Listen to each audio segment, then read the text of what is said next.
Hello, welcome to the Better Wounds podcast. We are talking about all things plastic surgery recovery and healing from wounds from those. And I'm really excited. I have Kylie Amanda here today. She is a registered dietitian. She is, no, I knew her originally as the Plastic Surgery Nutrition on Instagram, but you've changed that recently to Sulinu, right? Yeah. Yep. Sulinu.nutrition. Mm-hmm. Perfect. So, what is Sulinu? Well, first of all, thank you for having me on because you're a rock star. So I wanted to just shout that out. I mean, if anybody's listening to this, Heather is the best. So I am a registered dietitian, and Sulinu is the very first nutrition company dedicated to plastic surgery. So we have created a nutrition plan for anyone going under a plastic surgery or plastic procedures. We have supplements and meal plans to accompany that to have a safer, stronger, and I don't know if I'm allowed to say faster, but basically the research backs up nutrition expedites your healing. So that's what Sulinu is. We know that, right? If you cannot heal a wound, you cannot heal from these massive surgery traumas without having good nutrition. Your body needs the fuel in order to heal, and we get that from what we take in. So I spend a lot of time talking about how to heal the wound and talking about different products and what you're using, what you're putting on it, but nothing's gonna work if you don't have the nutrition and the cells aren't fueled up and ready to get to work. So I think it's fantastic. Yeah. But we've done a bunch of stuff together. So you'll have seen our you may see our stuff on Instagram or YouTube talking together, but we just talked a little bit about mommy makeovers. I know a lot of my clients have had some kind of mommy makeover, right? Any variation of multiple procedures all happening at once. And obviously that's putting a lot of stress on the body. We'll see open incisions at certain points for sure. But we were talking a little earlier about some of our tips that we give people. And I've already talked to anyone who's listened to the podcast that we need to keep those fresh incisions right out of surgery. You got to keep those things dry, covered. Don't start messing with them. Don't start picking at things. Don't start looking. Definitely stay away from the ointments and the scar creams until you know that your incision is fully closed and intact. It's not leaking anymore. Then you're usually pretty safe. So what is one of your tips for someone after a mommy makeover? So I think the one thing is I want you not to compare yourself to a breast dog, a facelift, or a tummy tuck because your surgery is completely different. And more than likely, you had not just a tummy tuck and a breast dog, but you probably had 4 procedures. Like the majority of people, they are doing the breast dog, tummy tuck, muscle repair, lipo. Like they're doing like 4 or 5 procedures. So I want you to just not compare your procedure to anyone else because it is a completely different procedure. And with that being said, is that your caloric needs are ridiculously higher than any other procedure. So making sure that you're eating those super high calorie meals. And when people ask, like, what's high calorie? I would say well over 2,000 calories for at least 6 weeks. Now you're still walking, you're still active, but you're doing those high calorie, high protein meals for 6 full weeks. And that would be my very first tip with the mommy makeover. And one of the other things we touched on too is like how important it is to come into a procedure strong, like not only physically, right? Like coming, you want to be at close to your ideal weight. Right. I'm a physical therapist by original training. You want to go in physically strong. So working out and doing all the things prior is really going to help you come out of surgery. Does that also count for nutritionally? Like, do you coach people before their procedure? I love that question. It's a perfect question because really what I try to teach is like your post-op recovery really depends on your pre-op preparation. So nutritionally, most people go into surgery malnourished. Even in America, we're going into surgery. 2 out of 3 of us are going into surgery malnourished. And that is because our soil is stripped, our foods are processed. Eating healthy is very relative to each one of us. And so we're going into surgery already malnourished. So in order to really have like a better recovery, we need to go into surgery as nourished as possible. And what does nourished means? Nourished means is that we literally have every single vitamin in our body at optimal levels. That's really hard to do. Like we can't go into like a lab and like, it's not worth it to go in and like get all our labs done. But it's worth it to say, I'm going to take a surgery supplement at least 6 weeks before surgery. I'm going to take a high quality protein supplement at least 6 weeks before surgery. And I'm going to be eating as well rounded as possible, whether it's my proteins or my like Eat the Rainbow. And so that is probably the number one way to have a better recovery is to be nourished before surgery. And that is to eat your micros, which are your vitamins, your macros, which are your protein, fat, and carbohydrates before surgery, that you're nourished before surgery going in. Statistically, that's what the research backs up, right? Like I'm not even discussing my opinion. And like when people talk about like they disagree with me, on Instagram, I'm like, I'm not even discussing my opinion. I'm like discussing what the research says, right? So the research just says this, like this is the way to have a better recovery, that you have a shorter recovery, you have less chance of infection if you are nourished before surgery. Absolutely. I mean, I just read another article too that was talking about the medications and stuff that would make a wound more difficult to heal. And I didn't expect, but like their number 2 was nicotine. And I'm like, well, I don't know if that's like a medication, but they were talking about how, you can't, if you're smoking, you're not going to heal. So same thing, like, right, they tell you before you're going in for your procedure, you can't be smoking. Like, these are things that are going to make your recovery worse. And obviously you're going to try not to do those things. Right. And that's a perfect time to start with it, like working on your nutrition and all of that as well, while you're getting it ready for that pre-op. Right. But yeah, I just thought that was interesting. I didn't expect that to be a medication. I'm trying to get a live with a cannabis nurse practitioner too, because I'm just seeing a lot of that, like people using way more than in the past. I mean, now that it's legal, so way more than in the past. And that what's happening is that using cannabis is changing their pain tolerance.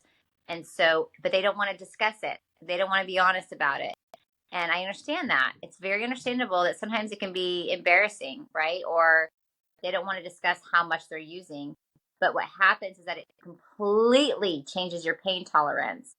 And so then you're dealing with so much more pain after surgery because of the anesthesia or what they gave you for pain meds. Mm-hmm. And when you're in pain, you're not eating.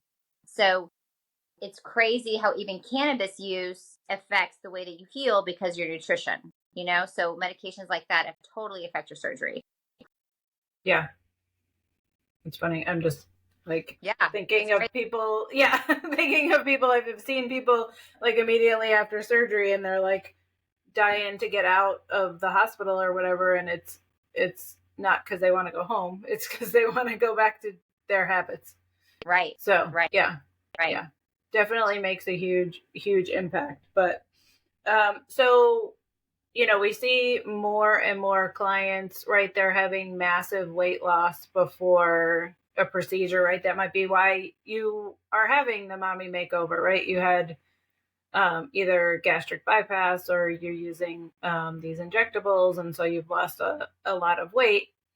I definitely see it from the skin perspective, is that the skin's just not the same.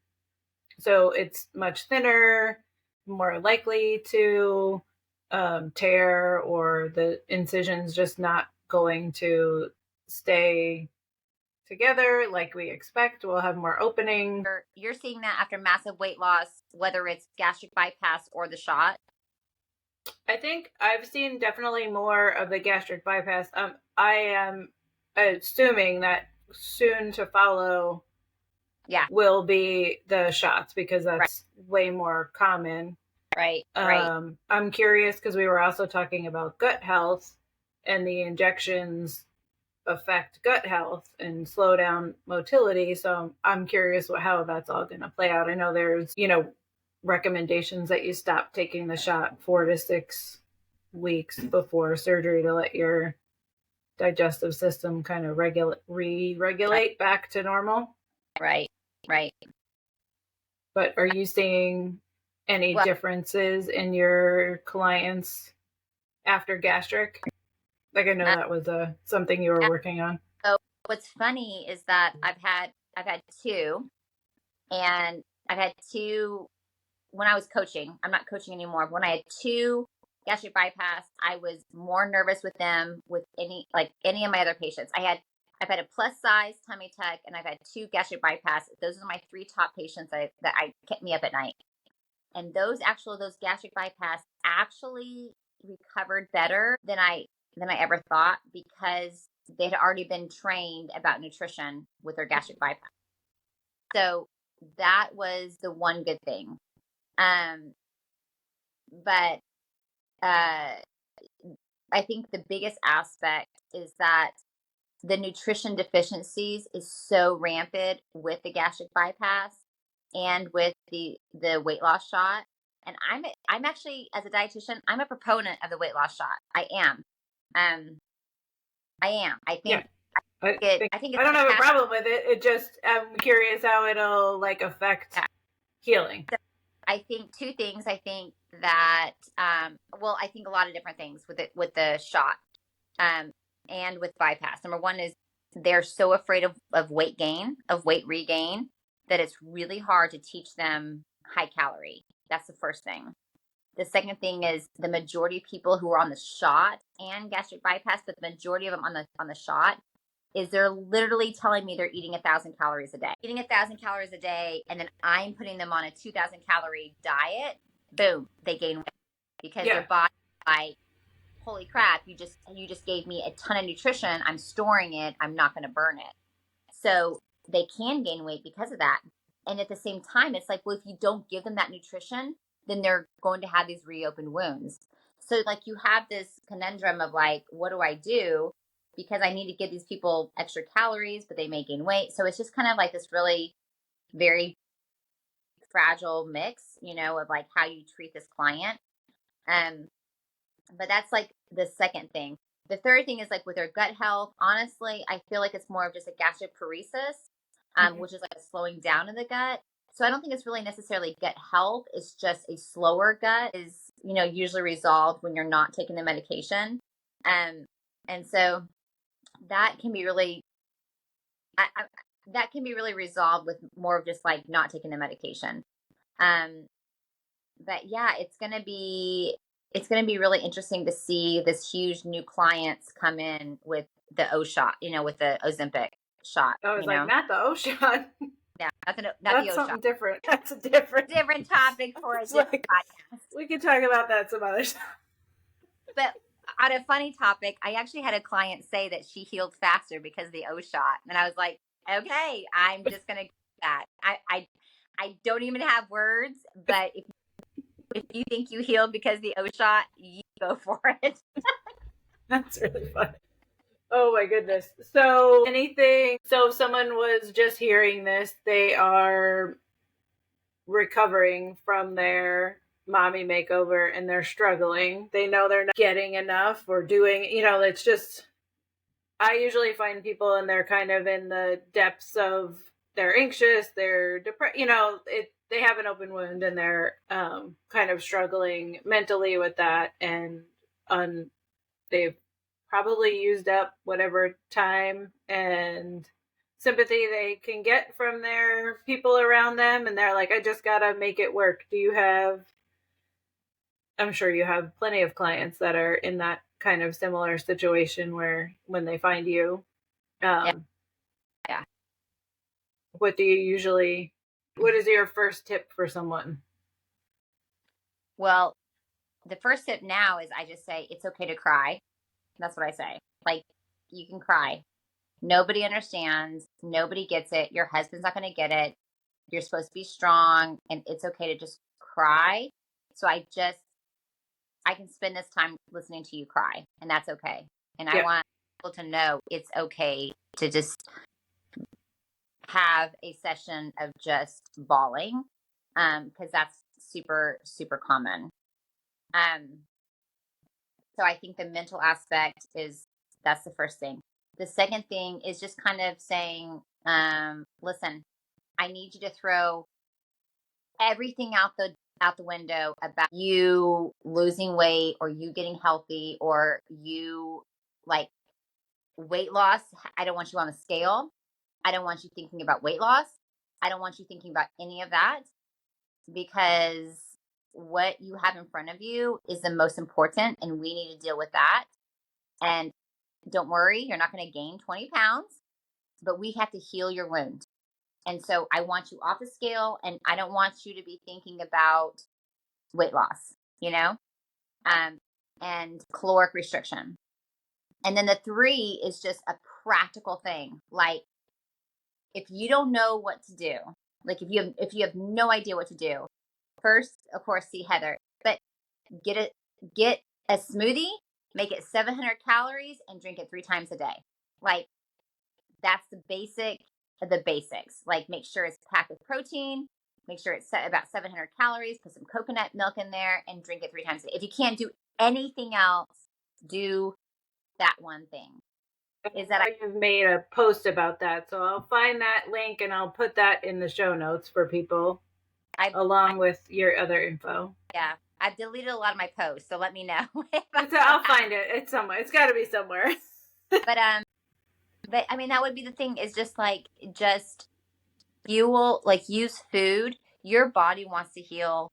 Use food to nourish you. Food is not against you, it's for you. And when you look at food to nourish your body, to heal your incision, to make you feel better, you have a love affair with food in a different way. And oftentimes, if you're having cosmetic surgery, you've been taught of like what food does to make you lose weight, to what, to whatever look good. But in the post-op world, looking at food to nourish, to heal, to seal your incision, to strengthen your skin, and then and look at food in that way. Like, flip the way that you look at food and saying, I'm not eating to for emotional health. I'm eating to heal my incision. And so, using like those smoothies, like I told you, and I think I actually have one now. I don't, oh, actually, no, you can't access it unless you buy something. But anyways, but like, if you have my wound kit, like I have a wound kit now that has high calorie smoothies and my supplement, and you combine it together. And like, just look at it as in, I'm using this to heal my body, and I thank food to heal me. So I love that. I think those three things is to look at that, Yep. Yeah, absolutely. Well, thank you so much. I think this was fantastic. Um, I know we've talked about it a little bit already, but where can people find you and find your all your info and your wound kit? Yeah. So I would go to first my website, sulinu.com, SULINU. So Suli, SULI, new, in you. And then on Instagram, I'm at sulinu.nutrition. And you can find everything there. And my wound kit is in my shop page. But I always recommend, if you have a reopened incision, you contact Heather, you get the wound kit, and then you're good to go. And I can almost say that's like a guarantee of a wound heal. Wouldn't you say, yeah. Heather? Like, yeah, we'll get you there for sure. I feel it's like a 1-2 punch. I feel like if you do those two things, I feel like you're set. And what's funny is that I know we've had discussions about the wound kit, but I purposely put 2 bags in there and made it like a bigger purchase because people want to go cheap at this area because they've spent so much money, and you've Yeah. given advice about that. And so I took that into consideration. And then at the same time, I was like, you have to invest in this in order to heal. Like, this is going to be the way to heal. And so I kind of made it bigger than what we had normally had discussed. But I was just like, I know that in their head, they're on their last leg and they're like, I just want to go cheap. And I'm like, if you want to heal, I want you to do this because I guarantee you, you will buy this once, use Heather, and you'll be done. You Yeah. know? Yep. And you said there's 2 bags now in the, yeah. So that's, I mean, you're going to be well through the healing, hopefully, if you do everything we're telling you to, that's gonna, you're not gonna have to buy more. Right. And that's how I made it. Yeah. I made that. I mean, I gave you almost 6.5 weeks, of supplement, so that like you don't have to stress, you don't have to get online, like everything's there. So yeah, fantastic. All right. I think if anybody's listening to this, I just want to encourage them that using food to heal is the way to go. Using a solid surgery supplement, you have to have your vitamins, but you also have to have your protein. So that's why it's so important to combine the two in order to heal. So I'm seeing people take pills but not heal. And that's why you have to combine everything, because your body not only needs protein, it needs calories, and it needs fat, and it needs all the things in order to heal. And so when you have a wound, sometimes it's missing some of those nutrients. And so I just want to encourage you, when you eat, to look at that, like to look at nutrition to heal you, supplements to heal you, and to use food to nourish you. And your body wants to heal. Don't abuse it. It wants to heal. It wants to heal. Absolutely. And if you're having an open wound issue, you can, wherever you're seeing this, you can check the notes. I do online personalized consults. So you send me a picture first, and then I'll tell you if I can help you or not. I may send you to a wound center, but I'll definitely have you reach out and get some Sulinu, because regardless of if I help you with the wound or somebody else does, you need the nutrition to heal your skin. So we talk to people all the time. We see all sorts of issues, and we already know that we're a great pair for anyone dealing with a wound issue out there. It's so great. It's so great working with you. And I think I want to say this too. We're medical professionals. Like, we went to school for this. And I think that's what I found recently is like my circle's gotten so small. I really surround myself with just medical professionals, because you don't want to be listening to people who are just winging it. You don't want to listen to people who don't have like degrees in this kind of stuff, Yeah. You got to be careful in those groups and things. Yeah. Because you'll get all sorts of info and like, this did for me and that did for me. And that's why I do the one-on-one consults, and I want to see your picture. Like, someone will send me a blurb about what's going on. I'm like, just send me the picture and I'll tell you if I can help you. Which reminds me, I sent you a picture of a girl who was afraid of necrosis. You said, I think it's going to be okay. Just keep working on it. She got back to me and said, my Facebook group told me I need to debride it, and I need to like clean it out and debride it, And so that's why you have to listen to professionals, right? Yeah. Like, you don't listen to your Facebook group, It's a good place for like camaraderie and whatever, but when it gets serious, you gotta go to the professional. You may have to exit the group for now. And that's okay. Use them what you need for encouragement and all that, but for medical help, you have to go to medical professionals for sure. Same. I'll let you know when this is like